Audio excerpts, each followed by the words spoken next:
Well, Ben, I think that's a pretty good summary of the state of play It's a right wonderful now summary. for property investors.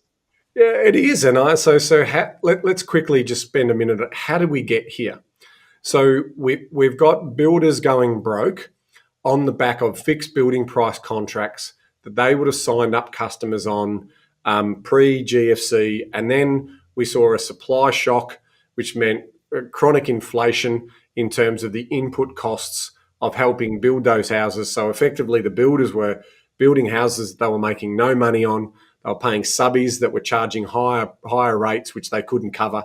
And ultimately, a lot of those builders just said, "I'm just going to tap out. There's no use in me building at a loss."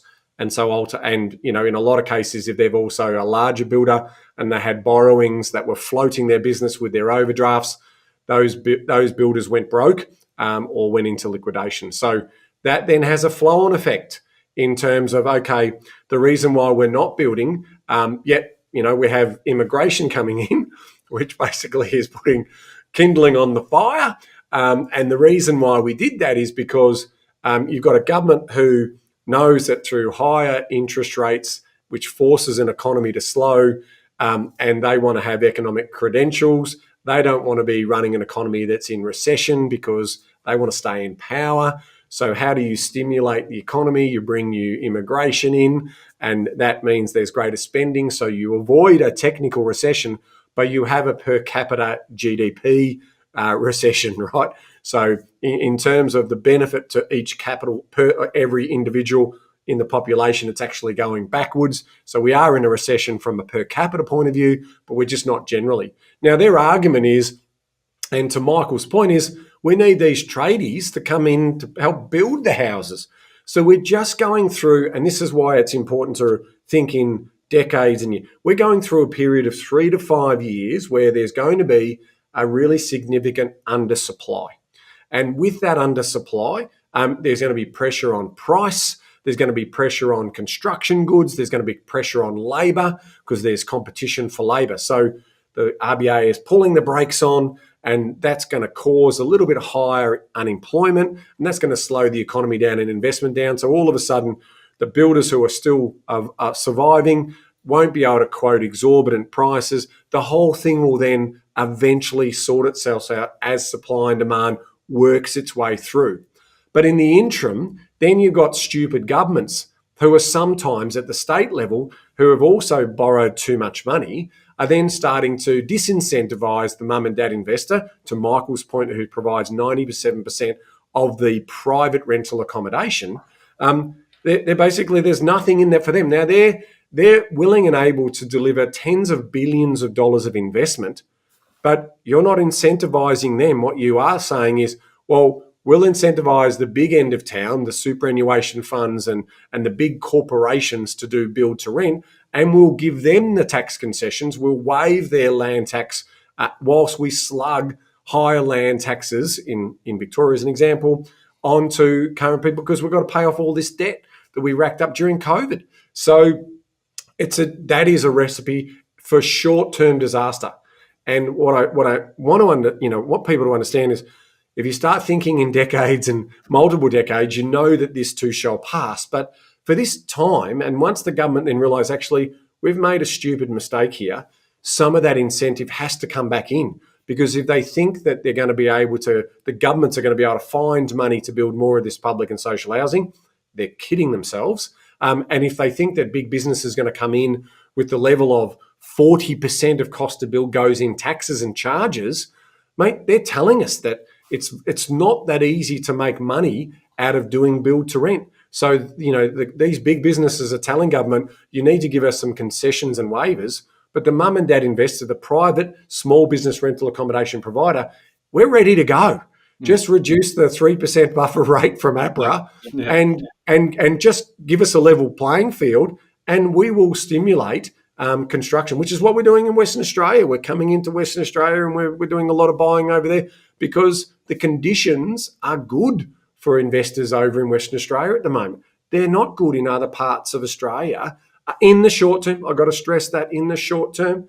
And so you will see the levers will get changed and new governments will come in and realise the errors of the past governments, and we'll see those changes.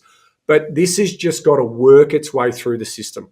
But we as active participants in the marketplace who want to contribute to adding to supply, if governments don't listen to us, and then ultimately they're going to make the problem worse instead of better. Yeah, I think the point that he makes there, I can't think of one incentive. I think that's important because there's been disincentives happening for over a decade, Yeah, and I think, and you're going to talk to this point in your what's making property news, but the the perception that a property investor is a greedy fat cat property investor is just becoming a bit nauseating now, and it's yeah, because the typically you got the big end. So if you think about who's in the game, you got the big end of town. To Michael's point, that are getting incentives for build to rent. That's one. The more likely to be the stereotypical investor that people in the media want to portray. That's usually in the commercial sector. That's usually that's usually people who've got a lot more money, a lot more sophistication, a lot more mm, experience, a lot more runs on the board. That's more likely to be in that sector. And then you've got, the sector that we represent and that you and I have been engaged in for 25 plus years. And then you talk to those people, and they are copping expenses that are much higher than the increase in the rents that they're having, and a lot of them are actually having lots of mental discussions and around, is this worth it? Should I hang in there? It seems to be these disincentives are starting to wear us down. Is there still any hope? And if they can't lift their eyes and play the decade game, they fall victim to that. So I think it's happening, but I guess the decision makers who make the decisions don't appear on the surface. I don't know them personally. I haven't had conversation with them. But they don't appear on the surface to be skilled in market forces and free markets, right? They seem to be skilled in political strategizing and maneuvering and collecting their voter base. So I think what helps is we all rally together. We all make sure that no one gets marginalised, but we all come together to say, if you've got a housing policy that is out of alignment with an immigration policy, which is out of alignment with the very people who can provide and release some of the pressure immediately, to your point around we're ready to go. When you keep getting those things out of alignment, you are going to continue to get people like Michael writing in going, oh, I'm pulling my hair out here. This doesn't make sense. yeah. I mean, obviously, Michael can see the big play that's going on here, and I think to your point, Bryce. I mean, let's assume, and I think it's a fair assumption that politicians and regulators are trying to do what they think is the best interest. Right? They are. There's goodwill in what they're trying to achieve here. I wouldn't have thought that would be any different. But it's the classic squeakiest wheel gets the oil, right?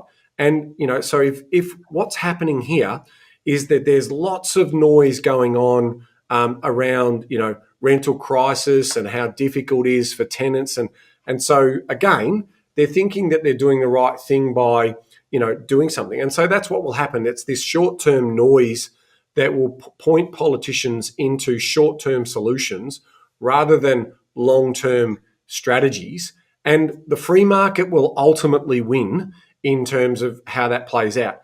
If you disincentivize too many people in terms of from a risk-adjusted return point of view, if you disincentive, they'll take their money elsewhere. They'll take their tens of billions of dollars elsewhere and look at alternative investments. But if you understand that we do need 20 to 25% or maybe even 27% of our dwelling or our accommodation to be rental for the mobility of people, for the short term, longer term movement, for economic advantage and economic growth.